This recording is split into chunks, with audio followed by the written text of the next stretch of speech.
Hey hey hey!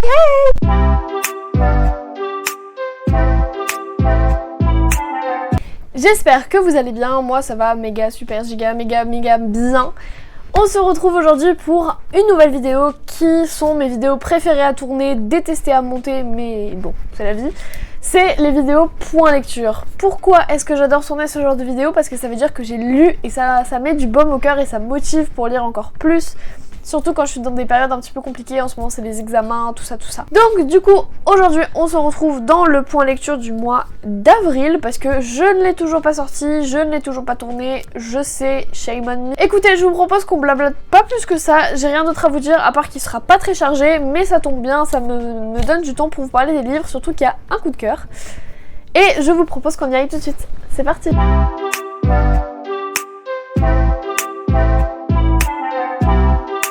Le tout premier, il s'agit du journal du capitaine Wentworth de Amanda Grange, chez Hauteville, donc qui est une collection, on va dire, de Bragelonne. Alors, dans ce roman, on va suivre l'histoire de Frederick Wentworth et de Anna Elliot.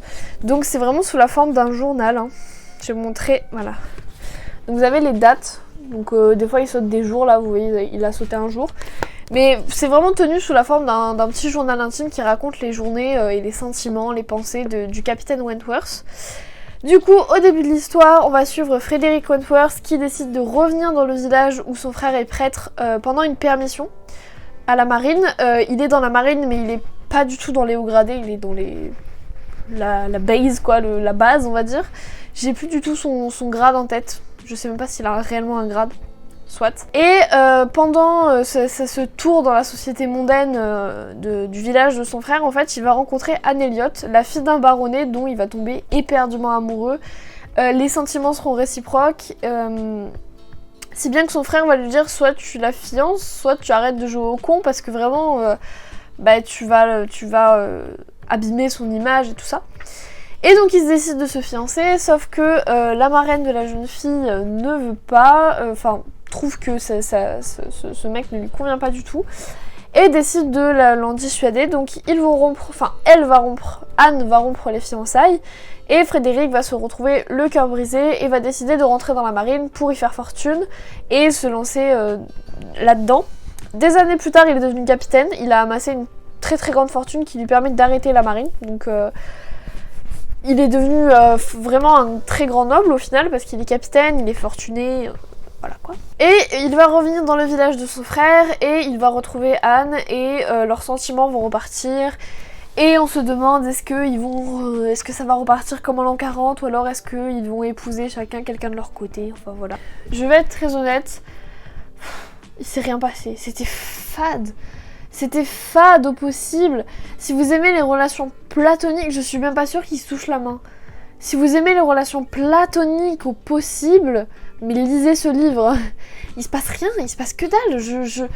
Je demande pas non plus des scènes de cul à toutes les pages, mais quand même quoi. Enfin, il s'effleure la main, je crois, une fois dans tout le bouquin. C'est claqué. Enfin, ils mettent 30 ans avant de se mettre ensemble. Alors, même les événements à côté, on pourrait se dire ouais, mais il y a tellement de choses qui les empêchent d'être ensemble, mais même pas. Il y a des tentatives de quiproquo que je trouve vraiment ratées. Enfin, c'est clairement, c'est pas le genre de livre que j'aime, j'ai pas du tout aimé, mais je l'ai lu en une après-midi parce que je voulais le finir en fait. Je voulais juste me dire, je l'ai pas abandonné parce que je voulais avoir le fin mot de l'histoire, parce que je pensais réellement qu'à la fin, il allait se passer plus de choses que juste un effleurement de main en fait. Je me suis dit, il va se passer des choses, à un moment donné, il y aura bien une péripétie un petit peu intéressante.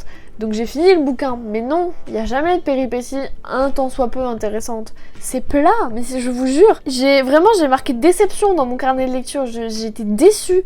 Je m'attendais à une vraie romance historique à la Bridgerton, même dans Jane Austen, il se passe plus de trucs... j'ai été hyper déçue. Alors apparemment, de ce que j'ai vu sur les avis sur le livre, le capitaine Wentworth et Anne Elliot, c'est des personnages de Jane Austen. Je vais être très honnête, j'ai pas lu tout Jane Austen, voilà, j'en ai lu quelques-uns, et encore. Et je me souviens pas de ces personnages-là, donc peut-être qu'ils y sont et que je m'en souviens pas, ou alors peut-être que c'est un livre que j'ai pas lu. N'hésitez pas à me le dire en commentaire de quel livre s'agit-il. Mais vraiment, j'ai marqué très peu d'action, excessivement lent, c'est vraiment ça, c'est lent. c'est lent, et en plus de ça, c'est même pas lent pour qu'il y ait un climax, c'est lent pour qu'il se passe rien. Franchement, si vous aimez les livres très calmes, ouais, allez-y. Si vous aimez les livres qui bougent un petit peu plus, non. C'est trop platonique pour moi, genre vraiment, faut arrêter l'effleurement de main, il se passait beaucoup d'autres choses dans la haute société, faut arrêter de se moquer de nous. Voilà, pour moi, c'est pas une romance, c'est un roman sentimental, c'est même pas une romance. Donc voilà, excessivement déçue, je vais le garder parce qu'il est beau. C'est la seule raison pour laquelle je le garde et qu'il coûte pas hyper cher.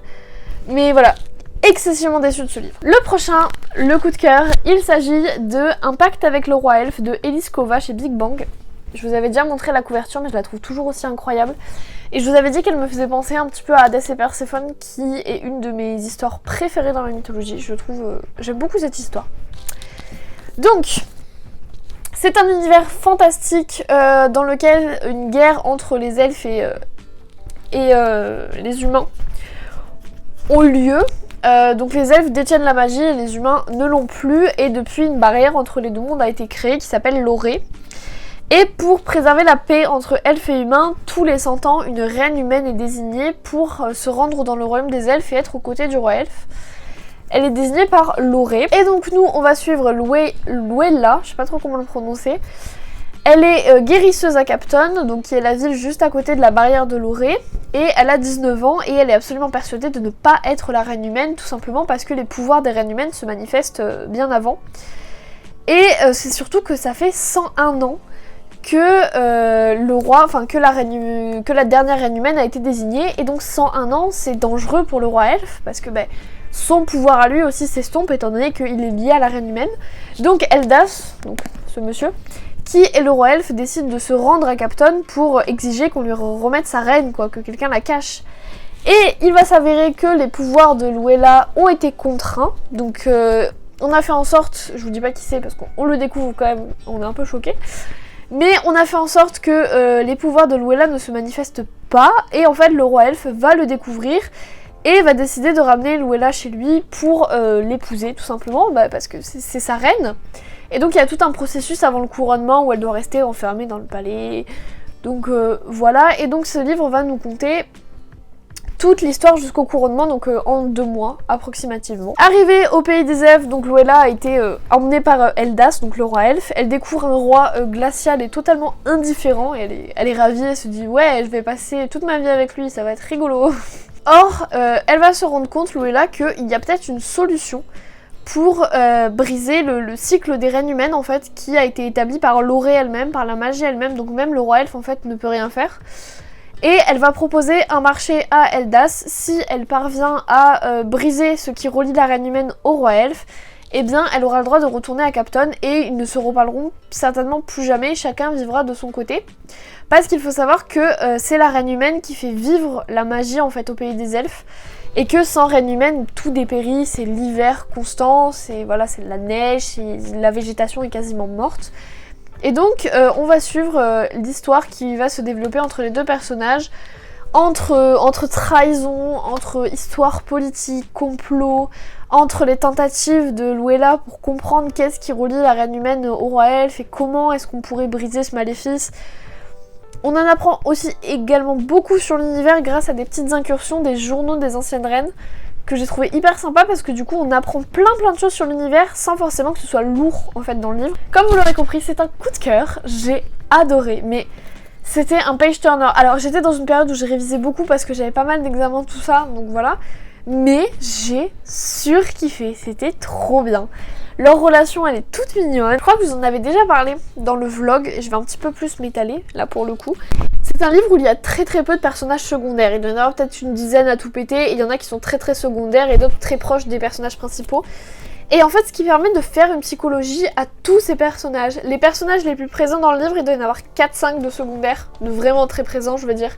Et en fait, on les connaît tous sous plein de facettes, ces personnages secondaires, parce qu'ils sont présents tout le temps, tout au long du livre, et que, étant donné le confinement de la reine humaine, il n'y a que très peu de gens qui peuvent l'approcher, donc c'est à la fois très fort, je suppose que c'est fait exprès, ça doit être un minimum réfléchi, mais très fort de faire en sorte que, étant donné qu'elle est confinée, il y a très peu de personnages qui interviennent, et donc d'alléger le récit de personnages secondaires dont On verra qu'une fois une apparition qui ne sert strictement à rien. Comme je vous l'ai dit, des personnages qui sont réels. Luella, elle a du caractère, mais c'est du vrai caractère. C'est pas du caractère d'héroïne de livre.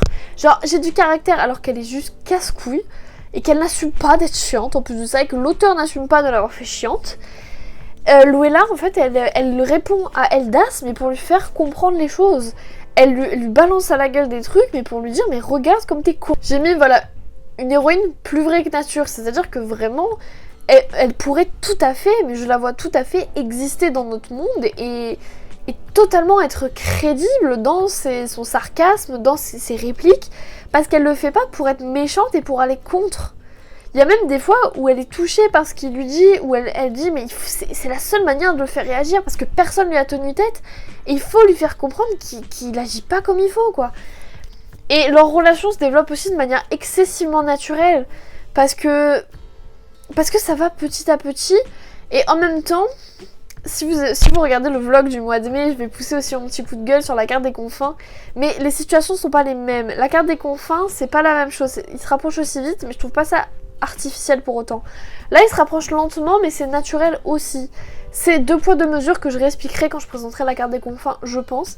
Mais là, le Enemy to Lovers, mariage forcé, c'est un truc que j'aime beaucoup. Le truc de ouais, on a été forcé à se marier, mais au final, l'amour a été plus fort que tout. Je trouve ça très choupi et vraiment très attendrissant. C'est un roman addictif, en plus de ça, je l'ai lu en 2-3 jours parce que je ne pouvais plus m'arrêter. Je commençais, je me disais, allez, vas-y, jusqu'à 200 pages. Au final, je le finissais. Mais voilà, c'était vraiment un roman excessivement addictif, un vrai coup de cœur. Je suis d'ailleurs déçue qu'il n'y ait pas une saga entière sur tous les personnages, ou une saga entière rien que sur eux. J'aimerais tellement qu'il y ait un spin-off, un truc genre sur le frère de Eldas. Ou... J'ai tellement aimé ce livre que peut-être si un jour j'oublie les bribes de souvenirs, je pourrais le relire sincèrement parce que il m'a vraiment beaucoup plu et ça fait longtemps que j'ai pas aimé un livre comme ça. Et en plus c'était juste après, c'était dans la journée après le capitaine Merdas là. Je suis vraiment très violente avec ce livre, mais il m'a tellement déçue. Horrible. C'est vraiment, je l'ai lu, j'avais un rendez-vous médical le soir. J'ai lu le Wentworth et après j'ai pris celui-là. Et je l'ai démarré, je pouvais plus m'arrêter. C'était trop bien. Du coup voilà, c'était vraiment, après une déception, une très très très très bonne lecture. Je vous le conseille vivement si vous aimez tout ce qui est l'histoire de magie, des histoires de mariage forcé avec des rois, mais qui finissent en amour, enfin voilà. Si vous aimez aussi le Enemy to Lovers, on se répond, le sarcasme, moi c'est un topic que j'adore. Du coup, voilà un de mes coups de cœur du mois d'avril et peut-être un de mes coups de cœur de l'année. En même temps, j'ai lu 3 livres depuis le début de l'année, mais voilà, vous avez compris. Une de mes meilleures lectures pour l'instant depuis un bon moment. Le prochain, une de mes autrices préférées, que j'aime beaucoup. Donc il s'agit des Sœurs Charberry de Cassandra O'Donnell chez J'ai lu, c'est un double tome, donc il y a Morgana et Rosalie, voilà. Et donc j'ai lu le tome 1 qui est Morgana. Morgana elle a une fratrie de 3 sœurs après elle, donc il y a Rosalie et les 2 j'ai oublié. Mais il y a 4 sœurs Charberry. Et à la mort de leurs parents, c'est Morgana qui a tout pris sur ses épaules, donc que ce soit la gestion des domaines, que ce soit l'éducation de ses sœurs, c'est elle qui a fait en sorte que ses sœurs soient capables de vivre en société, alors qu'elle a toujours refusé. Elle a toujours refusé d'être éduquée comme une lady, elle est d'ailleurs sortie de la société en prétendant un mal qui l'a rongée. Elle est passionnée, mais passionnée par la science, et donc elle dit qu'elle n'a pas le temps de trouver un mari, qu'elle n'a pas le temps pour ce genre d'occupation, parce que elle doit gérer l'entièreté de sa famille, même si elle a son oncle pour l'épauler, mais elle doit tout gérer, en plus d'être une inventrice qui est trop émancipée pour être avec un homme.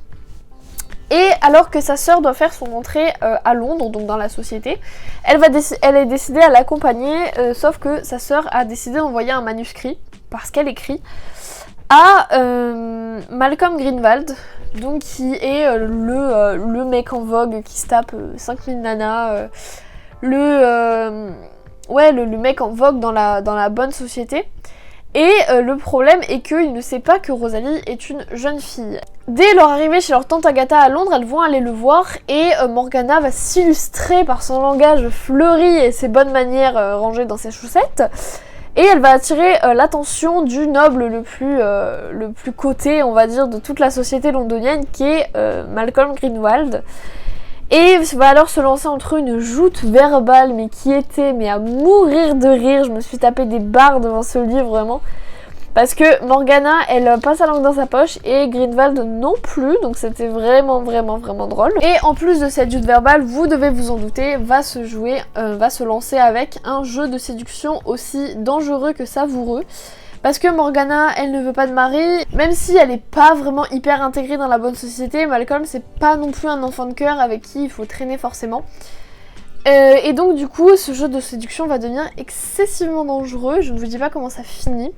Alors là aussi c'est un petit peu un Enemy to Lovers, on va être très honnête, parce que c'est vraiment, on se balance des insultes à la gueule, mais en même temps, on est en train de se séduire, hein, clairement, c'est vraiment dans un but de séduction. Je l'ai trouvé très savoureux, justement, ce petit jeu de séduction à coup de pique, mais vraiment de pique, mais c'est même plus des piques, c'est des lances, presque.